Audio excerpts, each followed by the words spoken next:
welcome to Sage of 7. This is going to be a tutorial on how to create dragon's blood oil. I didn't expect to have to do this. I actually ran out, and this dragon's blood oil is going to be used in another video. It's going to be a protection candle video that I'll be uploading, so make sure you check that out as well. But this is going to be a whole separate process making this dragon's blood oil, so I'm going to go ahead and show you how I'm going to do it. So here I'm using dragon's blood resin right here. I have not even used this yet. I've had it for a few months now. So like, it's good. I'm going to be able to put this to work, and I'm going to be able to use it now. So the first thing that I need to do is I need to ground this up. And I have a towel here just in case this baggie like bursts. It's already powder, most of it, but you still have, well, better yet, actually I can work with this. I don't want to ground up all of this, so I actually don't have to. I just realized like half of the bag is actually powder already, so I actually don't have to grind that up, so that's actually great. So I'm going to use that instead. So let me open this up, and I'm just gonna separate it then. So now we have powder. Perfect. So let's go ahead, and we're gonna go ahead and go to the kitchen to go ahead and do the infusion. Okay, so now that we have our powder, we're gonna go ahead and do the resin first. We're just gonna dump this in this jar. This is gonna be the jar that we're gonna just mix everything up in. And I'm just gonna use all of the powder there because I guess I'm just gonna make a liberal amount here. But I really want it to be very potent and very strong. So I just wanna use the rest of that powder because honestly, I don't use dragon's blood resin by itself. So may as well just use all of the powder here. Now I need to get an oil. Let's see what oil I have. So I'm going to use jojoba oil. We'll use this as our carrier oil just because it lasts longer than most other oils. And I've had it for a few months now. So let's see, I want to make a good amount here, but not too much. I'm just going to pour the jojoba oil in there. Just going to pour it straight on top.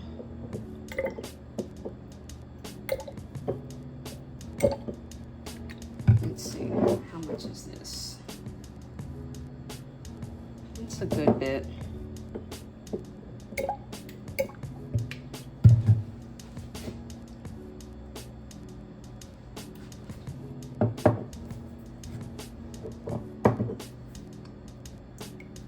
Okay, I think that's enough.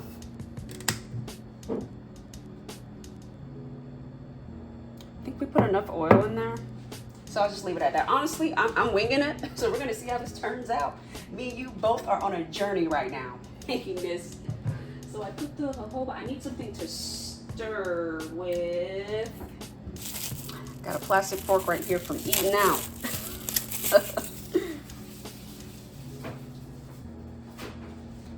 So what I'm gonna do is I'm just gonna stir that together.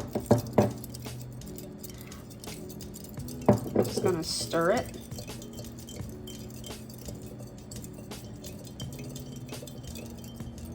And I can hear some chunks, just little ones, just not a lot in there.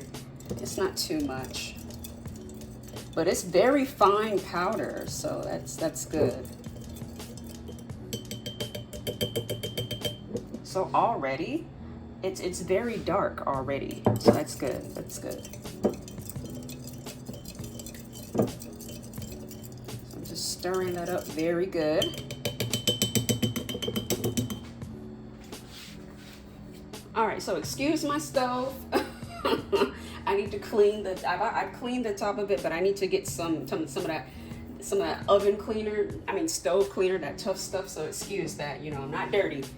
But so here, since I use the mason jar because it's tougher glass right here, so I have the stove on low heat. So my stove goes from up to level 8, no, up to level 9 it looks like. But mine is at a 2 right now, it looks like. So what I'm gonna do is So in order for it to infuse, I'm gonna put the top on there, and we can kind of swish that around, and then we'll place it in the middle here, just like that. And I'm gonna bring down the heat just a little bit more. Okay, so it's just like on 2, that's it. So it's at a very low heat right now. And I'm just gonna go ahead and we're gonna keep it just like that. And it's just gonna stay like that for about 3 hours. I might go up to 3 hours depending on how long it takes, but it was a very fine powder, so I don't think I'll have to go that far. But we'll see, we'll play it by ear, and then we'll move on to the next step in extracting the actual dragon's blood oil from the particles in there. So stay tuned. Okay, so I was kind of questioning myself about leaving the lid on. So what I did was, since this is a mason jar, I just removed this top layer of the lid just so it's not pressurized, because again, this is my first time making this. I'm winging it to just experiment and see what happens. But I also don't want to like have a jar like explode on my stove or anything like that. I don't know if that's possible. Again, I'm winging it. But so I just left this on right here, and there's no pressure on it, but it'll just sit on top of it just so the infusion can still happen without any safety issues. All right, so it's been about an hour and a half or hour 15 minutes. So now I'm going to check on it. I've been coming through and periodically stirring like every 15 minutes or so. So I'm stirring that. So, and then when I'm checking when it's dripping, it's pretty much dripping like red there. So I think it's good to go. Like I'm saying, it was already in a very fine powder in the bag, so I think that's why it pretty much dissolved so readily and easily. And see here, when I wipe it off, it's pretty much red now. So what I'm going to do is I'm going to take everything out of this mason jar and put it in the actual jar that it will be held. Okay, so now I'm going to transfer the dragon's blood from the mason jar to the storage jar that I'm going to be using. So I'll just open this up right here. And how I'm going to do this is I'm going to use, like I've seen some people use tea bags or cheesecloth. I don't even know what a cheesecloth is, y'all, but apparently you use that. But I have some herb bags here that I've used for my my spiritual baths. I like to put the herbs in these right here. So I'm gonna see if it works. I tested it in water, like I poured water in there and the water was coming out. So I'm gonna see if this is gonna work. So I'm just gonna put that on in there. I'm gonna spread that out, kinda. I'm gonna see if this works, y'all. We're doing trial and error together here. So I'm gonna put it like that. And then let's pour some in there to see what happens.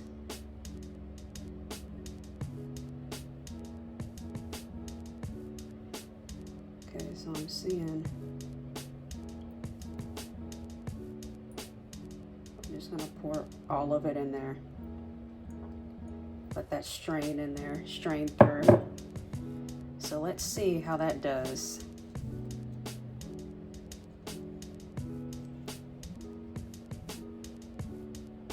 And it's getting all over my hands, but it's slowly going down, so let's see. It smells good though.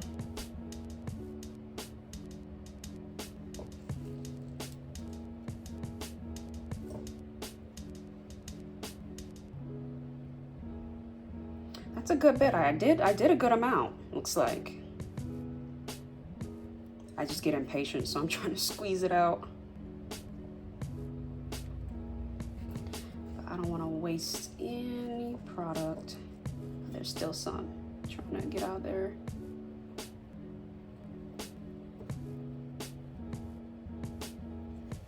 So what I'm doing is I'm gonna roll this down. Let's see if I can roll it down to kind of squeeze the rest of it out. Let's see. I don't want to spill anything. Let's squeeze it to get the rest of that out of there. I'm gonna wash my hands after this too. I don't know how much. Okay. All right, so I think I did pretty good, you know. It's not too strong, it's not too potent. like it doesn't stain my hands, so that's a good thing. I was worried about that too, like putting too much in there, but it's that dark color for the dragon's blood. I won't know for sure until this cools. I'm gonna put the jar on there just in case, just so nothing spills, because with me, you never know. So we'll put that there. And there we go. We'll see what happens when it cools down. This is the first time I'm making this. I don't know if some stuff may separate, what'll happen. But I think the fact that I did put it through the herb bath or that cloth and strained it, I think that definitely helped out a bit. But now, since it's still pretty warm, so it's all liquid like and slushy like that, but I'm sure it'll thicken up once it gets cold. So I'm gonna let it cool down at room temperature, and then we'll see the final results once it's cooled down, if there is a big difference. All right, so this is what the final product looks like. I put it in a cool, dark place, like a cabinet, overnight.